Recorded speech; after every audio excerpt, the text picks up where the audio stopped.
All right, welcome back. So there were 5 questions on the website when I left the house this morning. So those were the only ones that are going to get answered. If you submitted a question, Is your mic on? oh wait, no. All right, good. Mike, now? Yes. Yeah. Okay. Sorry. There were 5 questions this morning when I left the house, so that's what's going to get answered. If you guys had submitted a question while I was teaching the lesson, Tim will get to answer it. So good luck with that. First question, please explain 2 Samuel 6, verses 6 and 7 regarding Uzzah touching the ark to steady it. And why would God be so angered by it that he would kill Uzzah? That just doesn't seem to be the kind of God you're portraying. And how do you reconcile these kind of verses in the Bible? So, let's back up a little bit. When you guys want to submit a question, I would suggest the first thing you do is go to our website in our search box and search a subject involved with the question, because there's a good chance that it's already been answered, either in pre-existing queue questions and answers, or Tim's probably written a blog on it. And it turns out Tim wrote a blog on the showbread and Uzzah.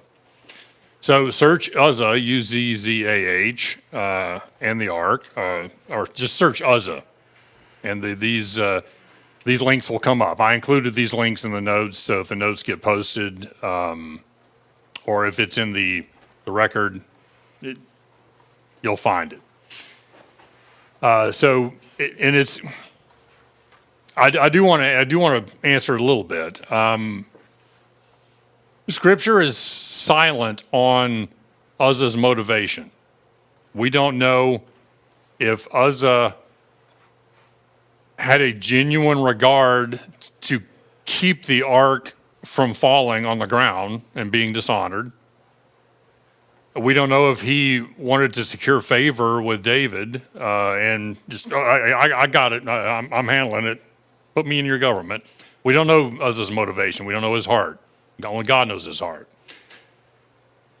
Secondly, Uzzah was not killed.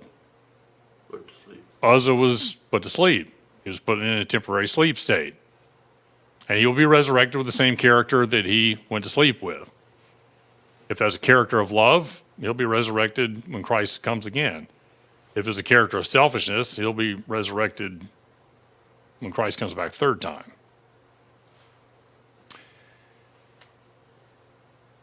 Also, understand whose behavior changed after Uzzah was killed? David's behavior changed. Why? He realized he was doing something wrong. He had not treated the ark with the rules and according to the... With the reverence that it was, that's correct. Why was the ark missing in the first place? They took it to war when they shouldn't have. Hophni and Phinehas, Eli's 2 sons, took it to war as a talisman. Well, God hasn't really agreed to let us go to battle with the Philistines, but we're going to take the ark. They'll be terrified of the ark. The ark will go before us, and we'll get the victory. We'll force God to work for us. Yeah. We'll show God. We'll just take his ark, and then he'll have to smite the Philistine dogs. That's why the ark was missing in the first place, is because the Israelites viewed it as some simple talisman. And the Philistines viewed it as a talisman as well. Because they eventually said, we don't want this thing in here. Is that when the ark, would they put it next to Dagon's statue, and statue had toppled over, and they straightened the statue back up, and the second time it crumpled? Yeah. So the Philistines didn't want the thing around either. They viewed it as some mystical talisman, kind of like face masks, and didn't want it around.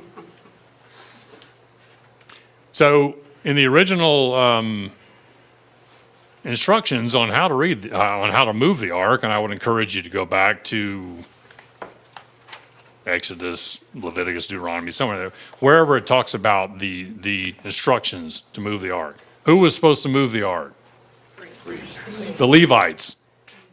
And only a certain group of Levites had the privilege of moving the ark. How did they move the ark?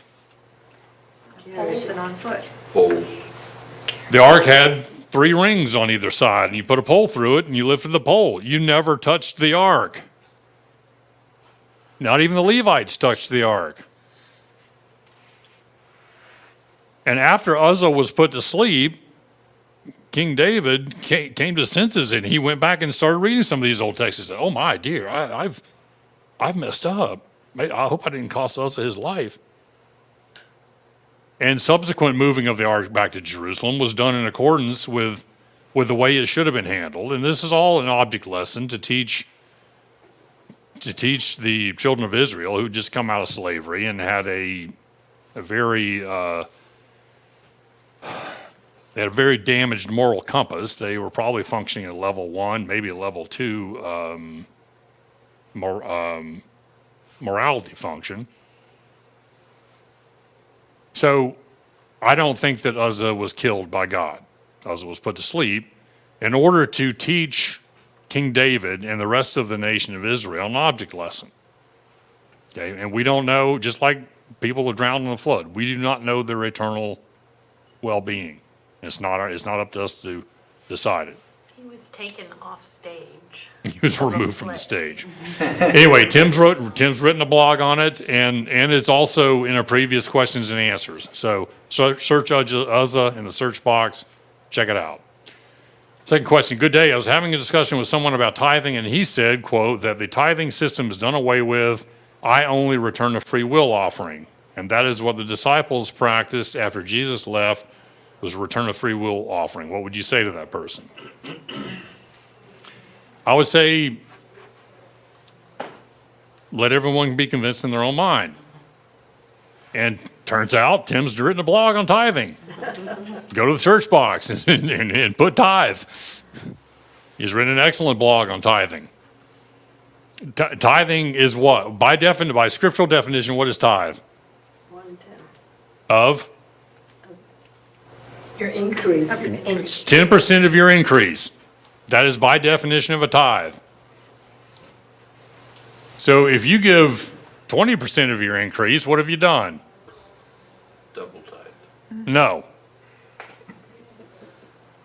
You've paid tithe of 10%, and the 10% is a free will offering, or a sin offering, or church budget offering. 10% is the tithe, by definition. Anything above and beyond that is an offering.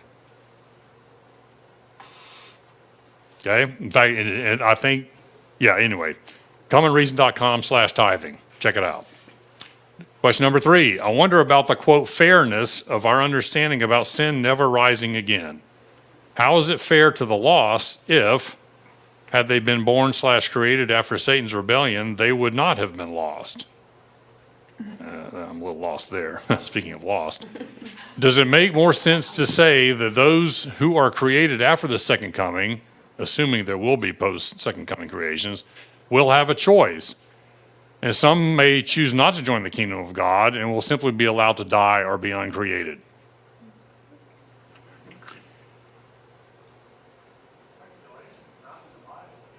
Go to our website and search our document, our magazine, The Heavenly Sanctuary. This is where I would begin first to answer your question. And there are many assumptions with your question, and even though you addressed the biggest one about whether or not the humans will be creating or recreating after the second coming. My personal opinion is that we won't.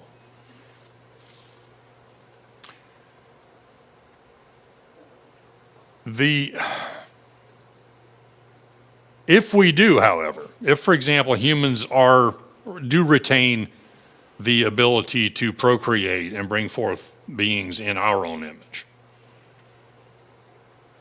our genetic sinful nature, our DNA code will be rewritten. It will be rewritten as it was in Eden. It will be written perfectly. We will still retain our individuality, our own psyche, but our sinful nature will be eradicated. Not only that, there will no longer be any tempter. There will no longer be an accuser, tempter, tempting us toward evil. That's okay? So, if humans don't retain the ability to procreate, And if God decides to create new intelligent life and beings, what's our job going to be? Tell them what happened. Our job's going to be to relate the history of rebellion and how sin destroyed our lives on earth, how it shortened our lives on earth, how it resulted in some of our loved ones not being here with us, and how God's grace and forgiveness and love and saved us. How Jesus secured the healing remedy. That's going to be our testimony throughout the remainder of eternity future. We will retain full, unclouded knowledge and memory of how destructive and damaging sin was. And if new beings are created, and I don't know, God creates. He may create new intelligences. And we may be given the privilege of telling them the history of Lucifer's fall, and our restoration. Don't know. All right. Fourth question. To what does Paul refer in 1 Corinthians 15:29? Those who are baptized for the dead. If these things are not so, what will those? And this is a quote from 1 Corinthians 15:29. Those who are baptized for the dead, if these things are not so, what will those do who are baptized for the dead? If the dead are not raised at all, why are people baptized for them? So Paul is speaking to Corinthians, and he references why if Christ is not raised, why do people baptize for the dead? The entire subject of 1 Corinthians 15 is the resurrection of the dead. Okay, and Paul begins with the resurrection of Christ. If Christ is not raised, then what hope do we have? Okay? And I suspect, I don't know this for sure, but I suspect that some of Paul's listeners, Paul's readers, were actually baptizing people for the dead. And I suspect some of the Jews were doing this as well. This is still done today. The Mormons baptize and pray for the dead. It's one of the reasons why they have such great genealogies, because they pray for those who have already passed away. I suspect it was a prevailing superstition at the time, but Paul was simply using an example to awaken his readers to a larger reality. If Christ wasn't raised for the dead, humanity has no hope. He's saying, why bother if there's no resurrection in the first place? Let us eat and drink, for tomorrow we die. I mean, that's a direct quote from a later chapter. And baptism, again, I would encourage you to read, to search baptism in the search box. Turns out Tim's written a blog on that. Is it necessary or not? So check that out. All right, last question. To what does Paul refer in 2 Corinthians 12:2, where he speaks about the third heaven? He's talking about, I know a man, he's talking in the third person about himself. I know a man who was taken to the third heaven and saw things that I can't speak of. I know that this man was caught up, whether in the body or not, I do not know, but God knows, and he went up to paradise.